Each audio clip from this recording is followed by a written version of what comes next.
ये वीडियो खासतौर पर मेष राशि के जातकों के लिए बेहद महत्वपूर्ण है क्योंकि इसमें हम सूर्य देव के एक ऐसे गोचर की चर्चा कर रहे हैं जो आपके जीवन में नई दिशा और ऊर्जा का संचार कर सकता है।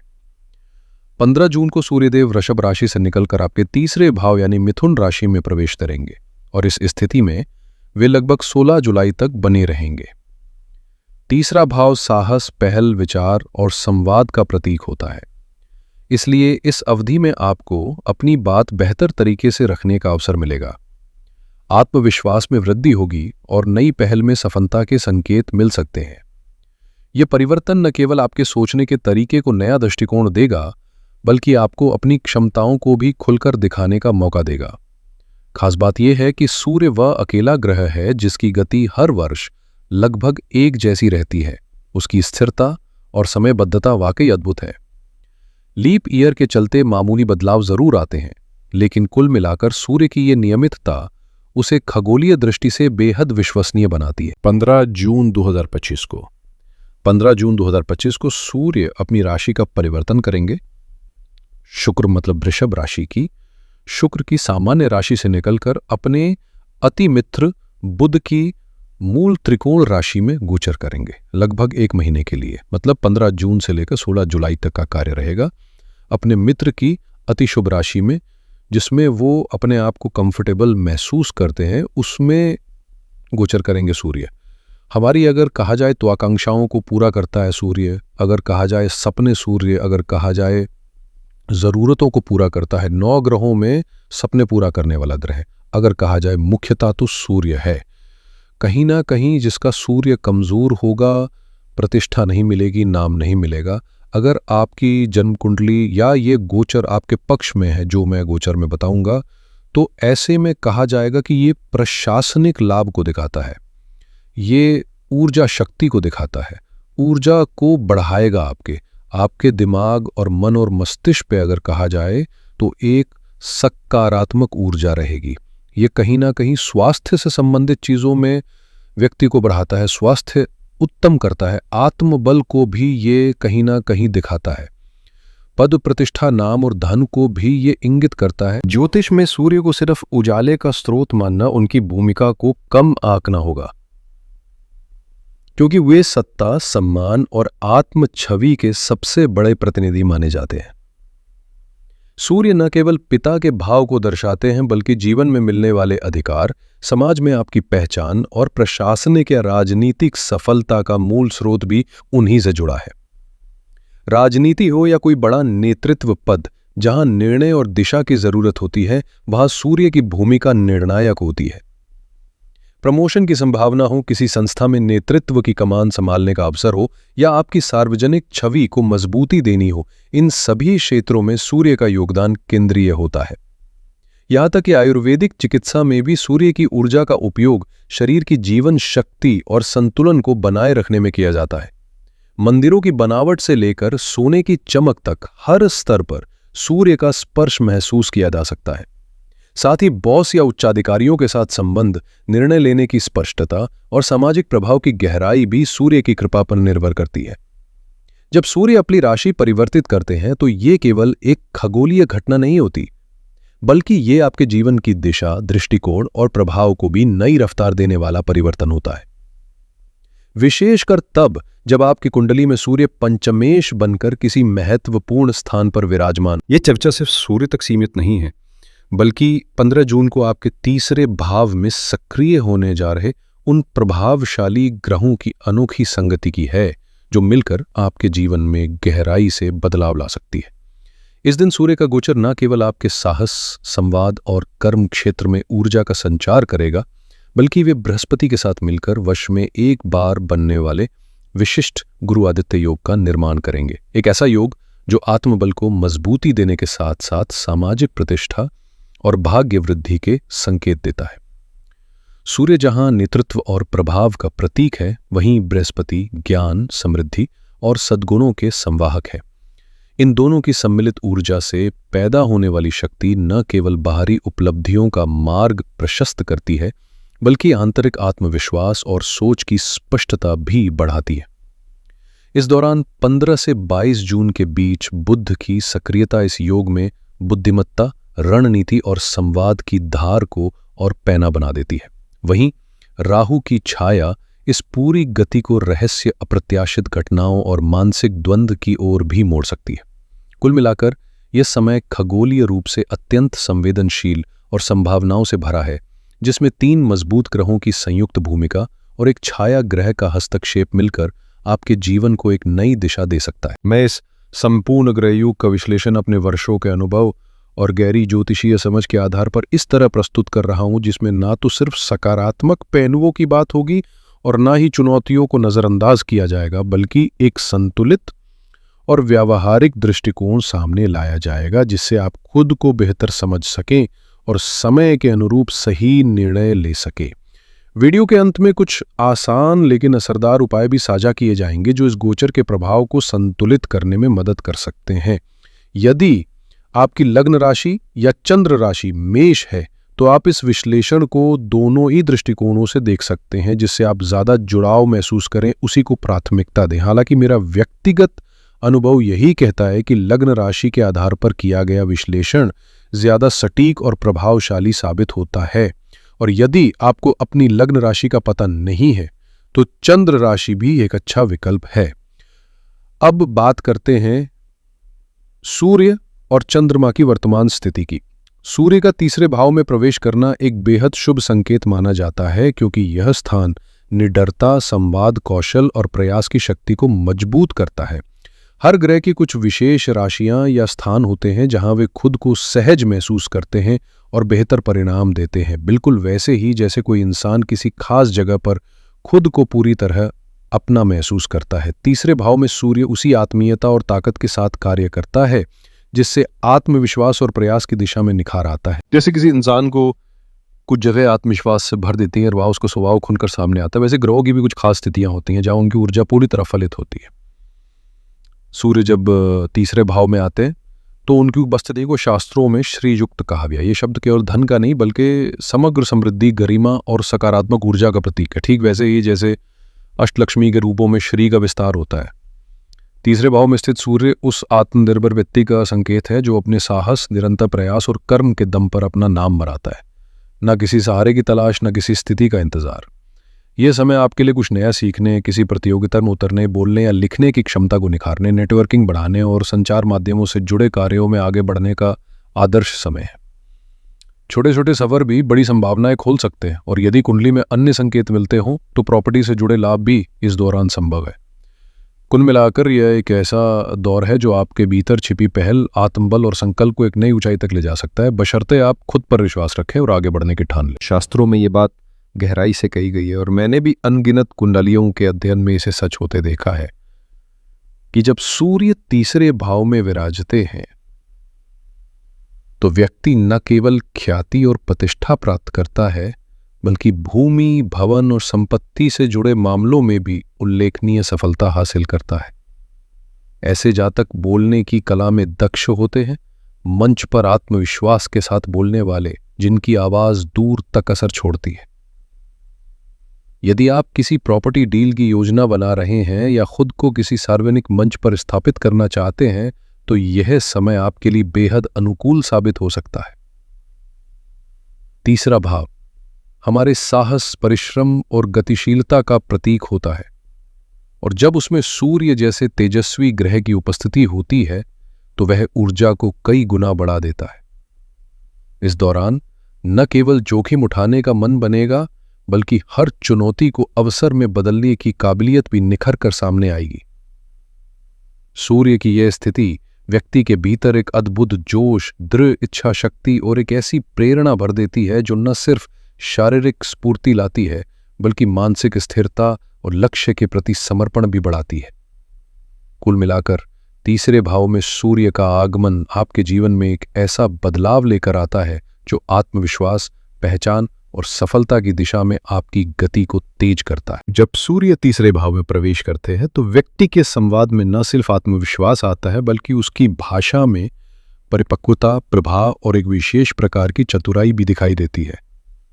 शास्त्रों में ऐसे जातकों को मधुर वक्ता कहा गया है, यानी वो जो अपनी बात को सहज, मीठे और समझदारी भरे अंदाज में इस तरह रखते हैं कि सामने वाला असहमत होते हुए भी प्रभावित हो जाता है। तीसरे भाव में स्थित सूर्य व्यक्ति को ऐसी कूटनीतिक बोलचाल की क्षमता देते हैं जो दूसरे भाव में आमतौर पर नहीं मिलती। वो जानते हैं कि किस समय किस व्यक्ति से कैसी भाषा और किस टोन में संवाद करना है ताकि परिणाम उनके पक्ष में रहे। ये केवल वाणी की कला नहीं बल्कि जीवन की कई चुनौतियों को सुलझाने वाला व्यवहारिक कौशल है। चूंकि सूर्य को सत्ता, प्रशासन और उच्च पदों का प्रतीक माना जाता है, इसलिए ये स्थिति सरकारी कार्यों में भी सफलता दिलाने वाली मानी जाती है। अगर कोई दस्तावेज अटका हुआ है, कोई परमिशन या लाइसेंस अटका पड़ा है, तो अब समय अनुकूल है। बस जरूरत है अपनी नेटवर्किंग और संवाद क्षमता को सही दिशा में प्रयोग करने की। साथ ही सूर्य की दृष्टि पंचम से 11वें भाव तक पड़ती है, जिससे यह समय छात्रों और प्रतियोगी परीक्षाओं की तैयारी कर रहे युवाओं के लिए भी अत्यंत लाभकारी बन जाता है। कुल मिलाकर तीसरे भाव में सूर्य का प्रभाव केवल वाणी को प्रभावशाली नहीं बनाता बल्कि यह सिखाता है कि समझदारी से बोलकर कैसे जीवन को आसान और सफल बनाया जा सकता है। अगर आपने हाल ही में कोई सरकारी प्रक्रिया शुरू की है, चाहे वो पासपोर्ट का आवेदन हो, ड्राइविंग लाइसेंस की एप्लीकेशन या कोई ज़रूरी दस्तावेज जो फाइलों में उलझा पड़ा हो, तो अब समय है जब रुके हुए काम तेजी से गति पकड़ सकते हैं, क्योंकि सूर्य का तीसरे भाव में आगमन प्रशासनिक मामलों को सक्रिय करता है और आपके प्रयासों को नई दिशा देता है। ये भाव छोटी यात्राओं से भी जुड़ा होता है और ऐसे में धार्मिक यात्राओं की संभावना भी बनती है, विशेषकर शिवालयों की, क्योंकि सूर्य स्वयं शिव के आराध्य माने गए हैं और उनका शिव मंदिरों से गहरा संबंध होता है।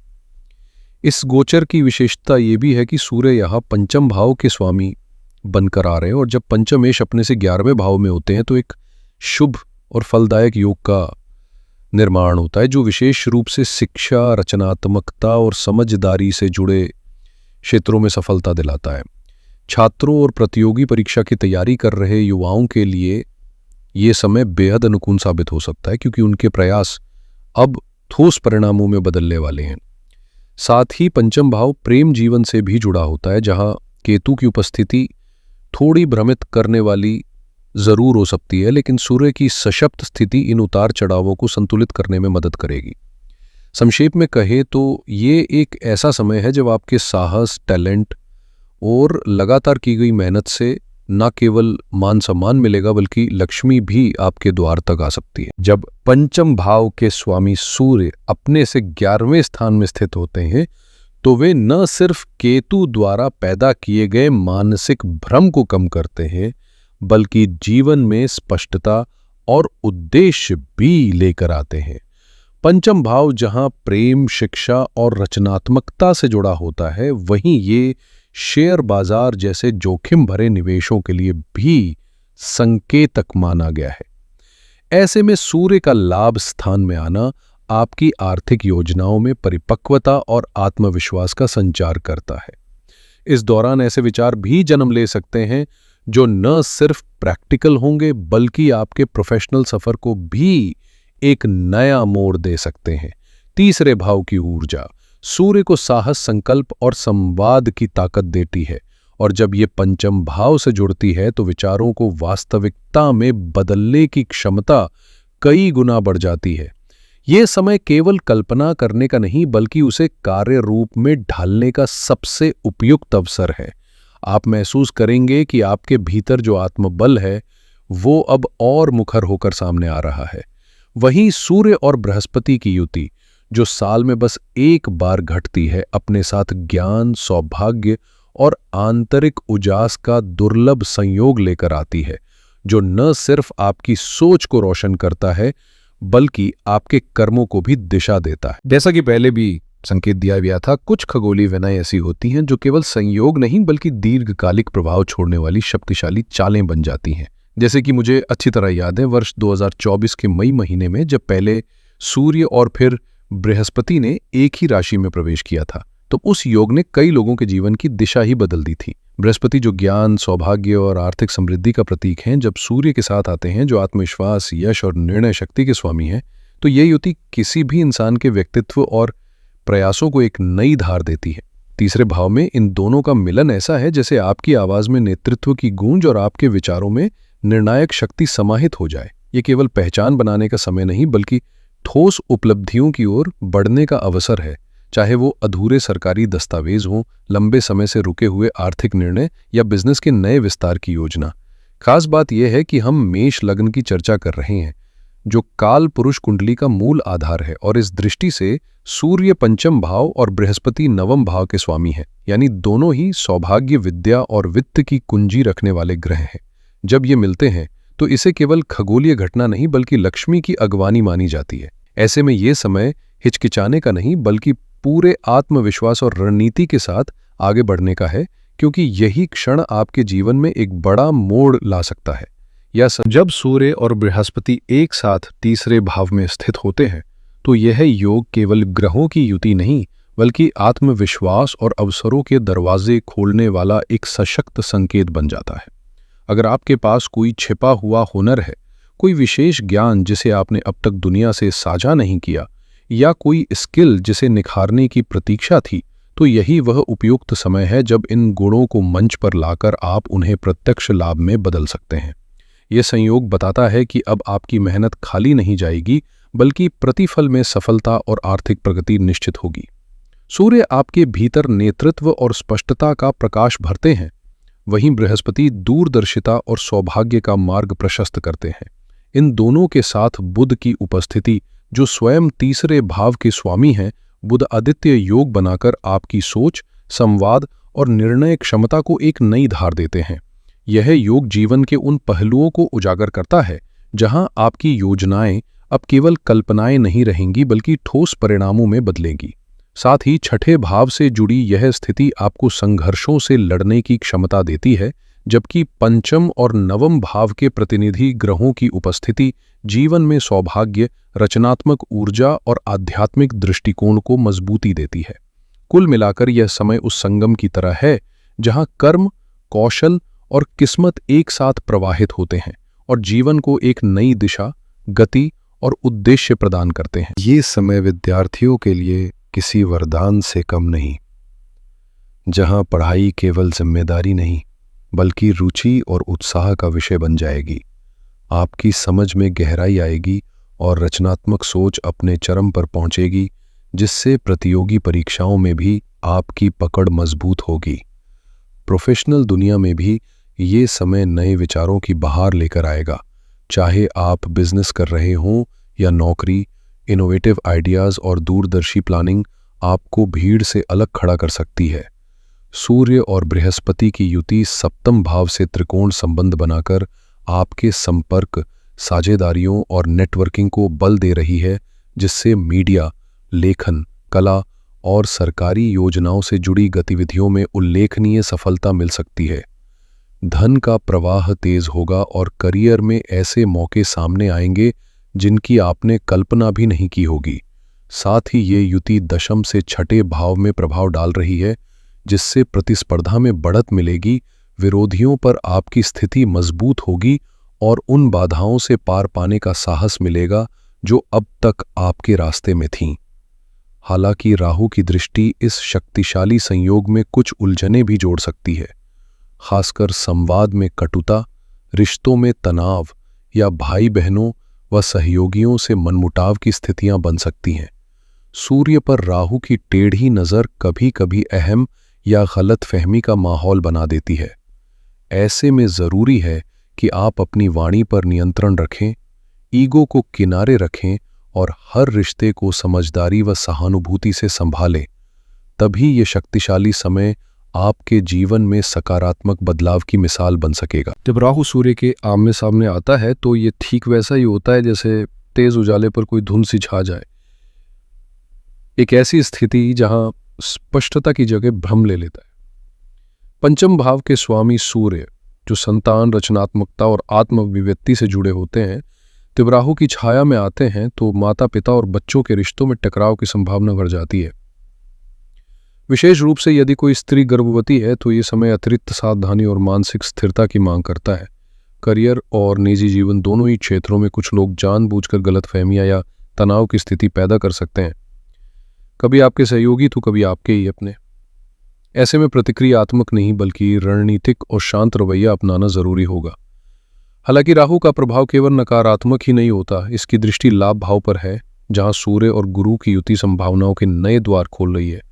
विदेश से आए पुराना अटका हुआ धन या कोई सरकारी एरियर मिलने की संभावना प्रबल हो सकती है। ये वे दौर है जब राहु की रहस्यमयी प्रकृति एक ओर आपको भ्रमित कर सकती है तो दूसरी ओर अनपेक्षित अवसरों की ओर भी ले जा सकती है। बस जरूरत है आत्मविश्वास, धैर्य और चतुराई के साथ हर कदम सोच समझकर उठाने की, क्योंकि यही संयम आपकी मेहनत को सफलता में बदलने का सबसे मजबूत आधार बनेगा। इस समय एक बात जिसे नजरअंदाज नहीं किया जा सकता वो है आपके शब्दों की शक्ति। आप क्या बोलते हैं और कैसे बोलते हैं, इसका प्रभाव आपके रिश्तों पर गहराई से पड़ेगा। इसलिए संवाद में संवेदनशीलता और स्पष्टता बेहद जरूरी है। अब अगर सूर्य की नवम भाव पर दृष्टि की बात करें, जो कि भाग्य, धर्म और उच्च शिक्षा का प्रतीक है, और वो भी गुरु की मित्र राशि में वो रही है, तो ये एक अत्यंत शुभ और सकारात्मक संकेत है। ये वो क्षण है जब मेहनत और किस्मत साथ साथ चलने को तैयार है। सूर्य की दृष्टि जब बृहस्पति की उपस्थिति के साथ नवम भाव पर पड़ती है तो ये जीवन में नई ऊंचाइयों तक पहुंचने का द्वार खोल देती है। जिन विद्यार्थियों ने अब तक केवल प्रयास किए हैं लेकिन परिणाम नहीं मिले, उनके लिए ये समय जैसे किसी बंद दरवाजे के अचानक खुलने जैसा है। प्रतियोगी परीक्षाएं, उच्च शिक्षा या कोई रिसर्च प्रोजेक्ट, सब में गति और दिशा दोनों मिलेगी। खास बात यह भी है कि अगर आप किसी सच्चे मार्गदर्शक या मेंटर की तलाश में हैं तो वो सहयोग अब आपको मिल सकता है। और जहां पहले केतु के कारण विचारों में उलझन थी, वहां अब सूर्य की रोशनी से रास्ता साफ होता नजर आएगा। कुल मिलाकर मेष राशि वालों के लिए ये समय किसी वरदान से कम नहीं। बस जरूरत है खुले मन से सीखने, खुद को बेहतर बनाने और सामने आए अवसरों को पूरे विश्वास के साथ पकड़ने। अगर आप इस वक्त घर की जिम्मेदारियां निभा रही हैं और दिल के किसी कोने में यह सवाल उठता है कि क्या आपके लिए भी कुछ नया करने का मौका है, तो यकीन मानिए ये समय आपको उस सवाल का सकारात्मक जवाब देने आया है। चाहे आप एक गृहिणी हो या करियर से कुछ समय के लिए दूर रही हो, अगर आपके भीतर सीखने की भूख है, कुछ रचनात्मक करने की चाह है या कोई हुनर है जो अब तक बस शौक बनकर रह गया था, तो अब वक्त है उसे अपने आर्थिक सशक्तिकरण का माध्यम बनाने का।